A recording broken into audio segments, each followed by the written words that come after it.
Hi guys, this is Sid Lahiri, Academy Director of Rajasthan Royals Academy UK, standing here at Reed School on the first 11 pitch, sharing some of my coaching ideas and inputs for cricket life stories. Please keep watching this channel. It's a fantastic tool and it's great on Neel to now start doing some coaching videos, which I'm sure a lot of young cricketers and a lot of coaches will enjoy watching, and it'll help the kids and also help the game.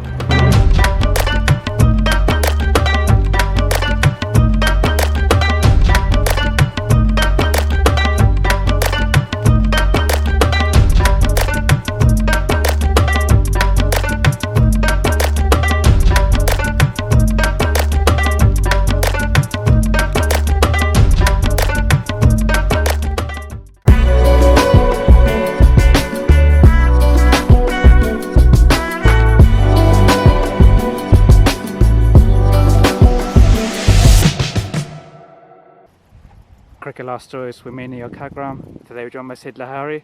Sid, we've done the life story. What a story it was. For those that haven't watched it, we'll put the link in the card above. Now today we're going to do some batting tips, drills. Batting is all about scoring runs. So our training, our coaching needs to now be a bit more towards that side, where they learn how to go and score rather than just going and, trying to save their wicket when everything becomes very cramped. Those days are almost gone with batting. And literally looking at a few fundamental basics of batting, grip, bat pickup, stance, feet position, really critical, that the weight doesn't go on the feet. And which leads that head falling, and people talk about the head falling. I think it's when the body weight goes onto your toes at stance and your pre-delivery movement. That's when the problem happens. So those are sort of little fundamentals which coaches should look at young kids, so that the basic game is good and they are able to play 360 degrees. They're able to play both sides of the wickets. That's the ideal situation. The young kids have that foundation to play on both sides of the wicket.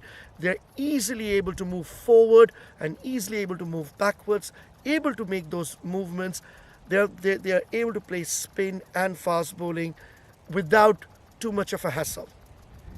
Perfect, Sid. Really can't wait to get into these. Let's get into these tips now. No problem, I'm looking forward to it. So Sid, there's a lot talked about the technical side of the game, but what about the mentality, the mental side of the game? Say if you've got a 14 or 15-year-old kid walking out to bat, can that be trained? Before you're actually going out, the fears, the worries, thinking about the fast bowlers they're going to face, the spinners, turning wickets, etc. A word on that side of the game? Yeah, 100%. I think they can be trained, and we as coaches need to be able to make the mindset of players. We need to bring clarity in their mind. I'll use the word clarity because the first thing in terms of the mindset is me as a coach.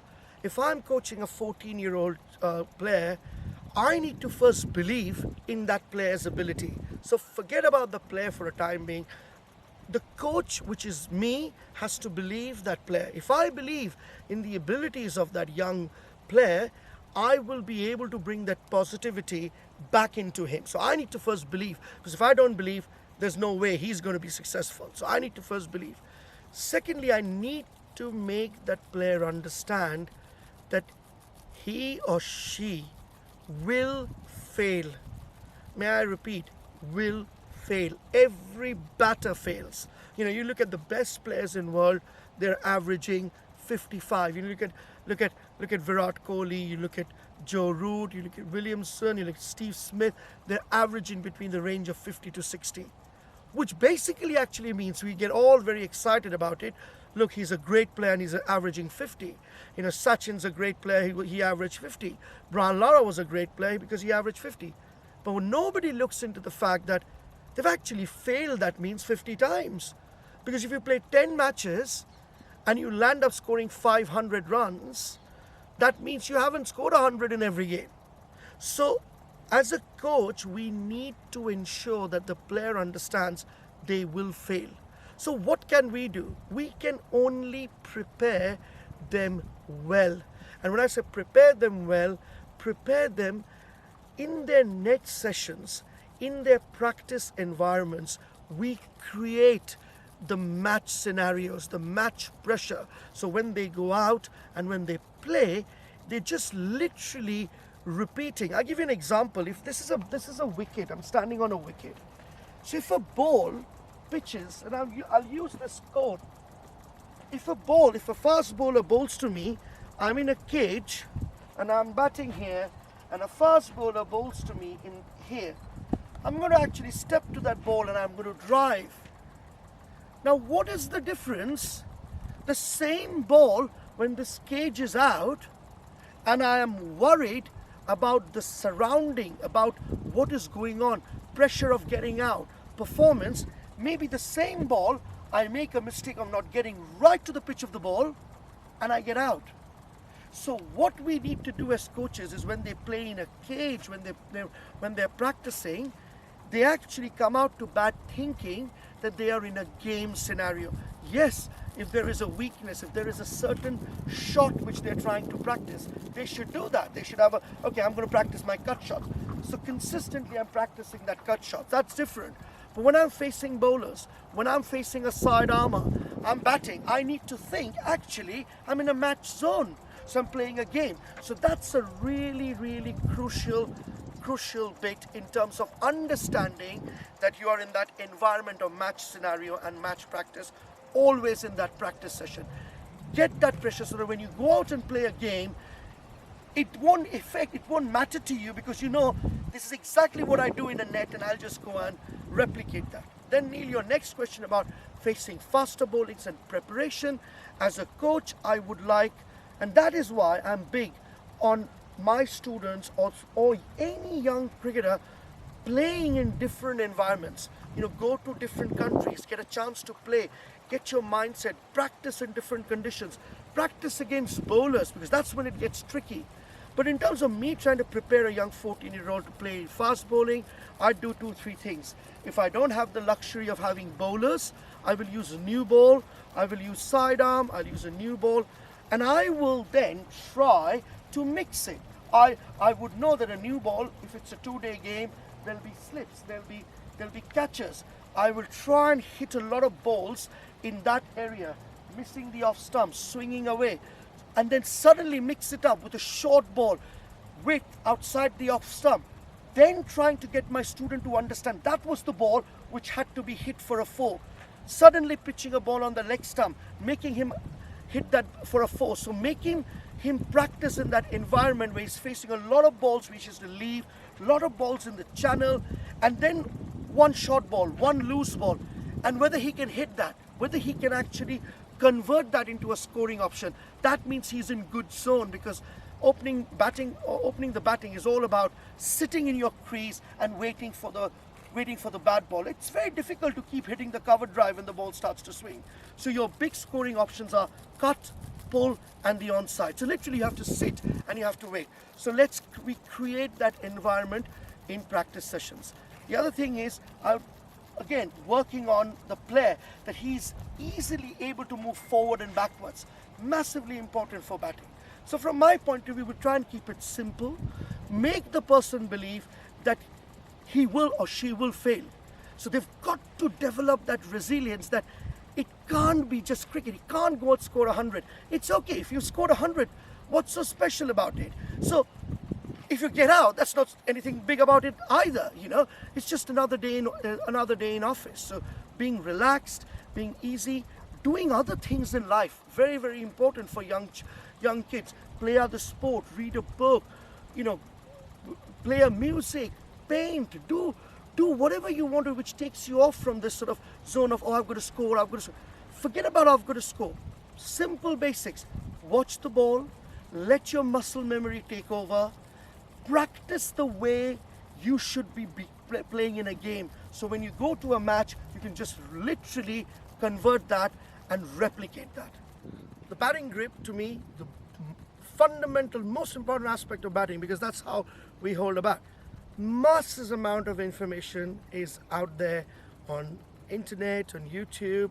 So I'm sure a lot of coaches understand what is a correct grip. Today we're going to talk about the mistakes which happen in the grip and when as a coach you should start looking at it.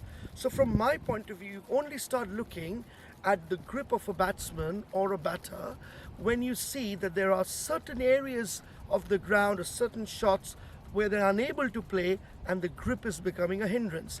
So the way the grip becomes a hindrance is when this is how everyone has been taught, from the MCC manual to everyone, to have a V on the grip. Basically what it does is, if you have two V's, you are able to simply move the bat both ways without any hassle. Now look, if I stand here and if I am actually trying to play a back foot defense and I try and raise my hand right up top, I'm having no issues because my grip is right. However, if I suddenly from there change it and hold it a bit like that, now with that position here where I'm holding it with my bottom hand like that, I'm going to talk about the bottom hand first and then the top hand. Now when I try and lift the bat, look, I can't actually physically get this down. It's so tough, I'm feeling pain here. So it's not correct. Similarly, on the top hand, if I turn the top hand like that, then when I play a shot, it's going to go up like that. So again, that is gone too far, that round that way. So two simple things for coaches to look, and how can a coach change that grip? We all observe, we are giving certain tips in which you can sort out both the grips. So let's start with the bottom hands. If you see young students holding the bat like that and you need to get them into that V, all you have to do is tell them to turn the face of the bat, position the hand here and turn the face and say, this handle needs to touch the middle of the forearm. So this is my forearm. So if this handle, look, I can easily touch that. Now all you do is just tell them to turn it round. And that's the correct grip. Now watch the magic. If I turn it this way, look, I can't place this anymore.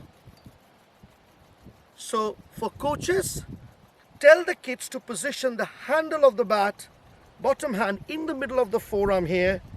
And then when they turn it, it's the correct grip on the bottom hand. Now let's talk about the top hand. And I'm wearing a watch for a reason. So at the top hand, please follow the dial. This is the dial of the watch. When I'm standing, if from my eye, at the moment I can't see the dial is facing that way. So firstly, I need to turn so that I can see a little bit of the dial. Now, for the right pickup, which we will come in the next step, the best way to hold that left hand is this. And now watch, I did that. So literally, first from there, when the dial was hiding, I got that and I could see the dial. Now I'll just cock the wrist like that and now I can see the whole dial here. That's my left hand. So those are two very important aspects which coaches can teach. Also, please look that now I've got a bit of space between my two hands. So between my left hand and right hand, there's a little bit of a space here. Every top batter bats with that little space because that gives a lot of room and flexibility to play shots. The cut, the pull. If you look at Rohit Sharma, if you look at Joe Root, Joss Butler, you look at all the guys, Williamson, Kohli, they all have a little gap in the hand. However, what we have to be conscious about, coaches, suddenly that doesn't happen because then that doesn't work. It's becoming almost like a hockey stick. So a slight breathing space between the two hands essential. So those are little things which again coaches can work. Ideally, you want that breathing space and two V's on your hand, which then is your perfect grip. So we're going to look at now a major aspect of batting, which is the pickup. How do we pick up the bat and what are the common mistakes which we see day in, day out as coaches? So one big thing, this is a real myth here, and it's about where should the bat be, because if a lot of players keep the bat and hands very tucked to the body. Now if you look at this from this position, two things start happening. One, the left hand goes down like this. If you see, it's going down. And I then go here, and I'm thinking actually I'm in a good position because I'm lifting the bat very straight.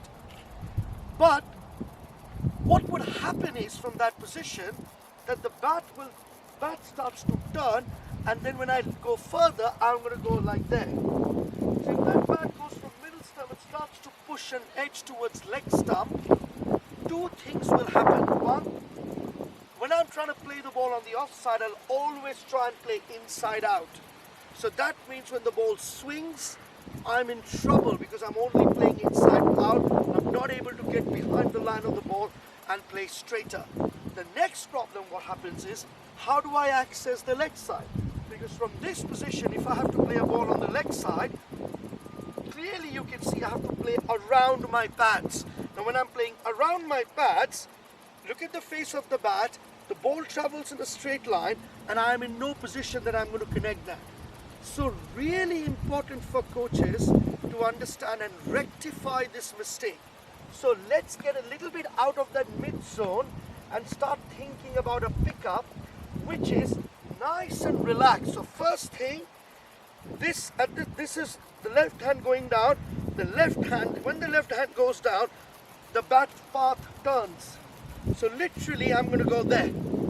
So when I open and I can see the bass, then my bat face is slightly open. So if you watch me now, so from this position, I want my lift to happen with the left hand, and I'm coming into that. But my bat is slightly here. There's a bit of space in between my hands. I'm not saying go there, but just there, space. So now, when I meet that ball, I'm going to meet it a lot more straighter, and I have access on both sides of the wicket. Critical with the back lift. Common mistakes are when kids cock the wrist. So they do that. So take their right hand off. Tell them, forget about right hand. And encourage them to lift like that with the left hand. So if you see, I'm pushing this left hand here. So I'm pushing. Now, that's where my right hand comes. So my right hand is near my right hip. So the lift is not this, the lift is that. So nice extension, and then you can hit. Again, simple things makes a huge difference. So we're looking at the batting grid. Batting grid is something which we use extensively. Now, why did we use this and what are the benefits of it?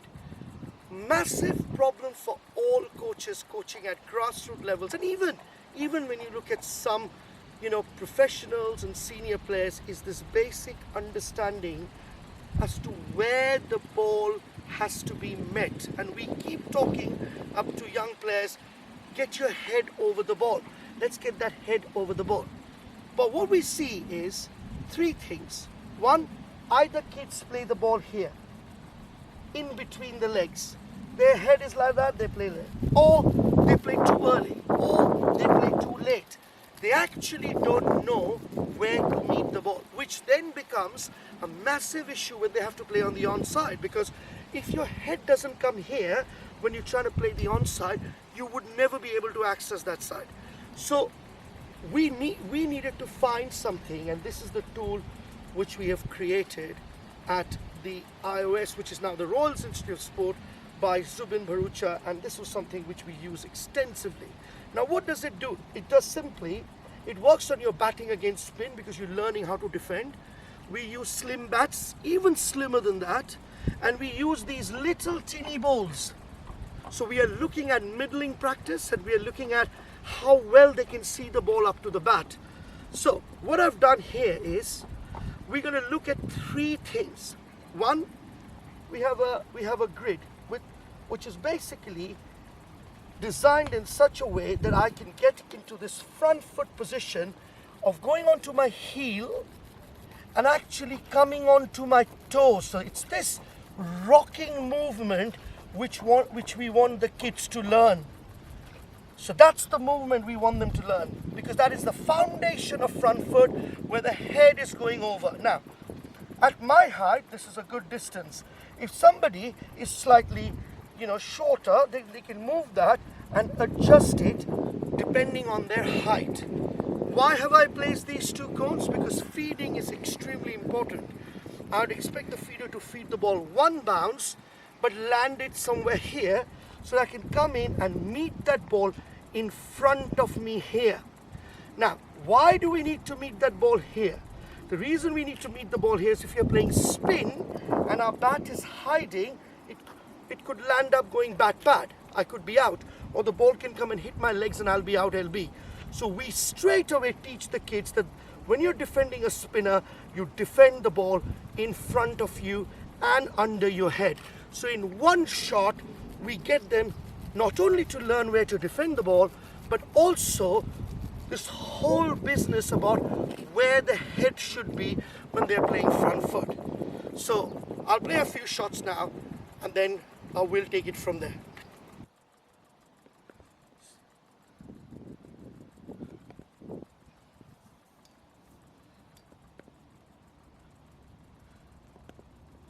What I'm trying to do here is I'm ensuring that I'm on my heels and then going onto my toe. I'm consistently playing the ball in front of my head here, under my head, and I'm also not trying to hit it hard so that the ball stays here. So I'm learning playing with softer hands. This is also a chance for the coaches to check the grip of the students, because you can't wear a gloves with this. You want them to do it without the gloves. So if there is a problem with the grip, there will be a hindrance. So the bat path, so then straight away you can address that. For me, one of the best tools for teaching young cricketers and batters the front foot defense, as well as how to get the head over the ball. Massive challenge for any coach at any level. We do a lot of stuff in terms of how we can teach kids playing the quicker ball. Yeah. When we go to India, when our camps in Nagpur, in the Royals Institute of Sport, we use wet rubber balls on granite, where feeders are going to feed from sort of like 13, 14 yards. Balls are going past your head, and you really improve your back foot game. In England, we use the bowling machine, we use tennis ball machines, and then we work on the cut, pull, and leaving. One very important thing to really work with young kids is their movement, speed, leaving balls. And sometimes, we might not be able to get a bowling machine or a rubber or a granite or feeders. So here's a very simple drill which I'm going to now do, which can be done anywhere. We're going to use tennis balls, and basically, again, as I talk, it's all about match play. It's all about understanding. It's about mixing it. What happens is sometimes when we teach that back foot shot, even if you're teaching young kids to leave balls, bowling machines are being fed, and you keep leaving. So the problem then happens is you're not challenged, because you expect that every ball is going to be a bouncer. We need to create sessions which are very much in tune of what's going to happen in a game. So in this drill, I'm not going to use a bat. Literally, balls are going to be fed to me from a short distance, tennis balls. I encourage young kids to wear a helmet, literally standing there as a batter. So I get my feeder to come right in front of me here. I'm going to stand as a batter. Then the feeder is going to start feeding balls at me, which he will aim to hit me on the head. Now I've got two options. Either I move away or I duck. Move away, duck. Then suddenly he'll feed one ball, which would be knee-high, full toss. That's the one which then I need to just go forward. I don't need to have to play, I just have to go forward, which means I'm practicing how it will happen in a match, because you can suddenly face a bouncer, a fast bowler pushes a deep square leg back. That doesn't mean he's going to bowl a bouncer. He might just literally fox me and bowl a rank half volley. But he's bowled a bouncer, he's bowled another short ball, and suddenly he pitches one, and I'm sitting back. I should be able to come forward. So we've created a match awareness with just tennis balls and simple feeds.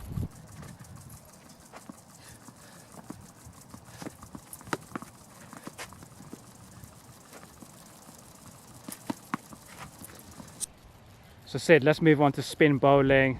You're known as a little bit of an expert coach in this field. In England especially, perhaps we don't face the ragging due to the wickets that we actually have in this country. The ball doesn't rag as much as it does in India, for example. So what are the kind of things that you can probably teach youngsters, and drills and approaches, etc.? Okay, so Neel, this is something which is massively important for any young cricketer who has aspirations to play a decent standard of cricket, because once the spinner comes in, the game starts to change. Even in T20 cricket, the spinners come in and they kind of stop the run flow. So the first thing which happens here in England is we teach young players the attacking options of batting against spin. So i.e. stepping out, sweeping, reverse sweeping. But the most important fundamental aspect of playing spin is depth of crease.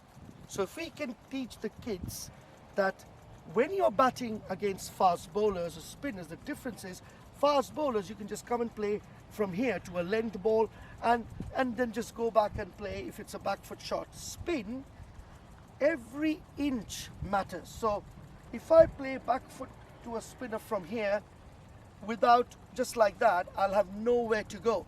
However, if I go right deep into the crease, then I can start to open up both angles. So the big challenge is teaching them the footwork. So what I've done here is I've placed two balls, and I'm just going to tell you how interesting it is if coaches start to think teaching spin in a different way. So from a point of view of that ball, if I'm batting here against spin, I'd possibly come forward and I'll come and defend the ball or drive the ball. However, if I keep doing that, a spinner basically aims to find the length in a match, and he or she has possibly found that I've defended. That ball, which is a little bit further away, my two options would be, again, I would possibly go and defend that ball, or maybe try and come out and play. What I'm going to now try and show to all of both to you, Neel, is both those balls. If I go that much back, once that ball pitches, it will turn. If it's an off spinner, it will turn this way. If it's a leg spinner, it's going to turn that way. In both angles, if I go deep into the crease, and if I learn to take this leg out, and if the ball is turning into me, I can play here. If I go a little bit this side, turn that, I can play there. I'm now playing the spin. The moment I start doing that, a spinner from bowling from 22 yards starts to think that he is bowling short. But actually, the spinner is not bowling short. I've actually converted a defense ball into a run scoring option of taking a single.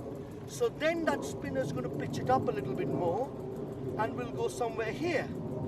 And that's when I come in and drive and my game opens up. This is something which we can teach the kids. And how do we do that? It's very, very simple, and I will show you 3 drills what we do.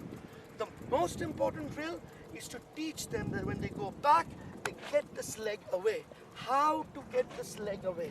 How to be a little bit bouncy on the legs. So in the next 3 drills, I'll go one by one, step by step, which coaches who are going to watch this can practice with their students, and they will get 100% desired results. So step 1, movement. We've heard about the press. Now please understand, press doesn't mean taking a front foot stride, because if you press and stride like that, you then have nowhere to move because your body is stuck. So if that ball pitches short, all you do is this. So you're nowhere. So you've got to understand it's about being ready. So look, this is my first drill for youngsters. Be ready. 1, just a little tap. Just a tap. 1. Then 2. Back and across. Weight on the balls of your feet. And then 3. Now, watch this. This is my position. I go 1, 2, and 3. 1, 2, and 3. Literally 1, 2, and 3. Let's first teach these kids this simple movement of getting behind. That this leg can be pushed back. This is step 1. Now we'll go into step 2. Step 2. Coach to feed balls. Full toss, hip high. First job as a coach, get that student to get onto the balls of your feet on that back and across off stump line. Stay here. Stay low. Practice that. 1, 2, 3, 4, 5. So all we are teaching is this leg can be moved. This leg can be moved. Step 2. Now we're going to go into step 3. Derek's going to feed balls. Wherever he feeds, I will go back, because I'm trying to prove through you to various coaches and students it can be done, because your game starts to open up. But the first thing I'll do is I don't want to stand like a robot like that. So if I'm standing so upright, it's going to be tough. So I need a little bit of spring in my steps. However, I'm not going to go onto my toes. I'm aiming to be on the balls of my feet. Very, very important. So firstly, as soon as I'm ready now, as soon as I do that, my ready position starts when Derek puts his hand up. So when he puts his hand, stop there, mate. That's when I'm actually ready to now take that little ready position. So I'm ready. Aji, go. So I've played that, a front foot ball on my back foot. So now look, that ball, literally, I moved here. When I was meeting the ball, I felt that if I push this leg further back, I'll get more room, and I was able to do it. So it's all about getting into room and in good position by able to move that front leg out. If we can teach the kids this thing, we are a winner. Please understand, when you teach them, they shouldn't go too far this way, because then they're going away from the ball. They need to practice this all the time. Simple. Nice and rhythmic. Practice that and see the difference it creates on your batting against spin. The first thing which will happen is you'll be able to rotate strike. Once you rotate strike, the big shot will come and your game becomes easy. Rather than dot, dot, dot, pressure building. Let's go. Single, single, bat ball, 4 or 6. Think about it, practice it hard. A big topic I wanted to discuss with you, Neel, through your channel, and is to pass this on, is this chat about batters' head falling. And we at the Royals, we've done an extensive amount of research in this, led by Zubin Bharucha, who's our technical director. And we've looked at it, and what we've analyzed with looking at some of the greatest batters who have played the game is it's actually not the head which falls. It's what happens with your feet, which is the real issue. So I'll give you a short demonstration about the head. So I'm in stance, and look, at this moment of time, my head has fallen big time on that side. So I'm like this, literally with my head there. Now I'm going to move forward and play. Look, I'm playing it nice and easy. So again, my head is there, and I'm playing nice and easy. Again, I push further that way, my head literally going that way. I still move forward, and I'm not losing balance. Now see, when I did that, on all those occasions, please have a look as to what I did with my front toe. So when my head was here, look at my toe. My toe is slightly up. So because my toe is up, I'm actually having no issues with the head so much that way. Bowler comes in and I'm playing. However, now I'm going to change that. I'm keeping my head here, but now my weight is going on my toe and I'm going to play so straight away I fall over. So the problem is not with the head, the problem is with my feet. So at stance, if the feet is not, the weight is not on the balls of the feet and goes on the toe, the moment you go on the toe, look, straight away I'm moving out of your screen because I'm losing balance. Watch. I lose balance. However, weight on the balls of my feet, toes up, I'm not losing balance at all. My head is going. Now, that position, I go onto my toe. Look. So, I think time has come where all the experts start to think whether it's actually with the head which falls or is it that the weight goes on the toes. We've done our research. We are big on this with our students.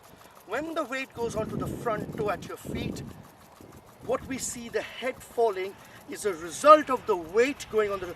So a lot of young kids, pre-delivery movement, and we say, oh, your head's falling. Actually, your head's not falling.